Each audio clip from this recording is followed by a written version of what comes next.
जय हिंद साथियों। हमारे सिरसा विधानसभा के अंदर कई अफसर कुछ बीमारियों का शिकार हो रहे हैं और ये शायद कहीं ना कहीं बुलेखापन में अपने पाल कह चुके हैं कि सरकार नहीं, हमारा क्या कर लेंगे। और खासकर ये जो जिला परिषद का सीईओ है डॉक्टर सुभाष, इसका काम अगर मैं गांव के अंदर दिखाऊं तो केवल जाकर बुके पकड़ने के अलावा इसको और कोई काम नहीं है। मेरे पास आया था ये रेस्ट हाउस किसी के साथ और शायद ये सोच के बैठा होगा कि कोई बात नहीं, ठंडे बस्ते में काम चलेगा। डॉक्टर सुभाष, मेरी बात ध्यान से सुन लो कि मुझे लोगों ने वोट दिए हैं। अगर तुम किसी वहम या भुलेखे में फिरते हो कि काम नहीं करूंगा या कागज सारे ठंडे बस्ते में डालकर और कुछ नहीं होगा, आज जाके सफाई शुरू करवाई है मैंने सिरसा विधानसभा के कई गांवों में और ये अपने आप को बड़ा शातिर समझता है। इसको मैंने पूछा कि तूने किया क्या है मेरी विधानसभा में, फोटो भेज दी डावाली हल्के के गांव की।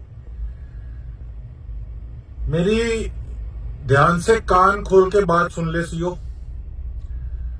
तुम्हारे मंत्री को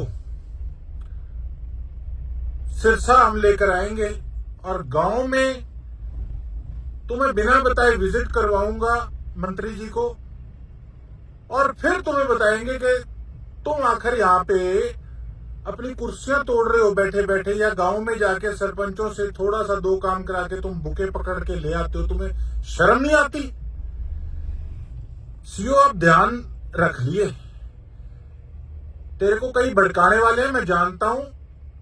अगर मेरे गांव के हालात इस विधानसभा सेशन से पहले पहले नहीं सुधरे, अगर तूने सड़कें बनवाने का, फिरनियां बनवाने का काम करके मुझे रिवर्ट बैक नहीं किया, अगर तूने छप्पड़ों की, गलियों की, नालियों की सफाई अगर तूने डॉक्टर नहीं कराई, तो डॉक्टर मैं ऐसा विधानसभा के अंदर जुलूस निकालूंगा ना, ये मैं सार्वजनिक तौर पे आज कह रहा हूं मैं, क्योंकि कईयों ने बैम पाल रखा था। और जितने अफसर हैं ये कान खोल के सुन लो कि विधानसभा सेशन आ रहा है, जो जो तुम्हें लेटर लिखे हैं जिन जिन कामों के लिए मेरी जवाबदेही है जनता को, वो सारी चीजें इस बार विधानसभा के अंदर केवल उठाऊंगा नहीं, ऐसा खड़दू डालूंगा, तुम याद रखोगे।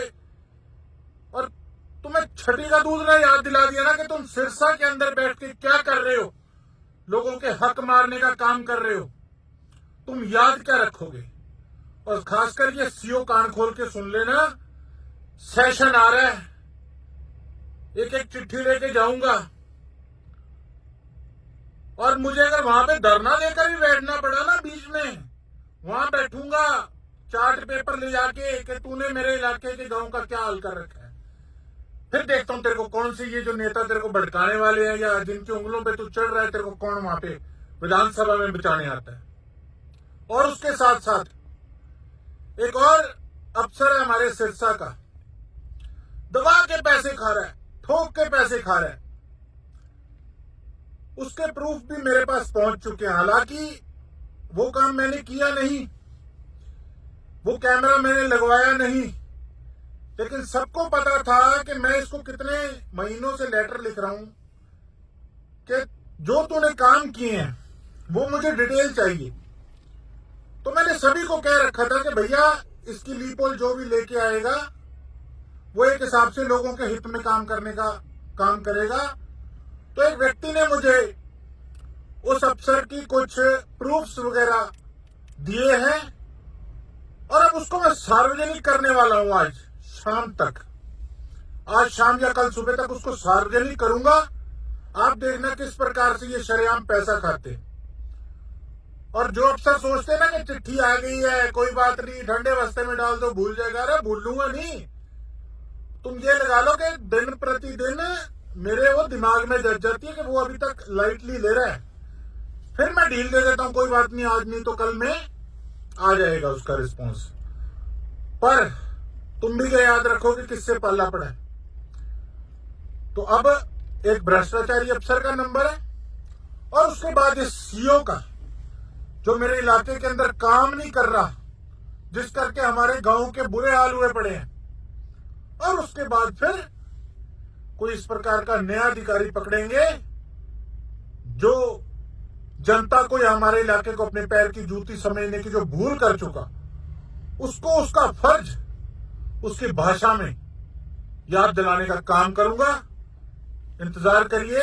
आजकल में एक भ्रष्टाचारी ऐसे बागड़ बिल्ले का हम बांडा फोड़ने जा रहे हैं, पर्दाफाश करने जा रहे हैं। और ये एक उदाहरण, एक एग्जाम्पल है बाकी ऐसे अफसरों के लिए जो भ्रष्ट हैं या जो जिनके कानों में मैल जमी पड़ी है, जिनको सुनता नहीं है कि काम कैसे करना है। अब 8-9 महीने हो गए, ठंडा रुख तो तुमने देख लिया, अब इस रुख के लिए भी तैयार रहना। बहुत बहुत धन्यवाद। जय हिंद, जय भारत, इंकलाब जिंदाबाद।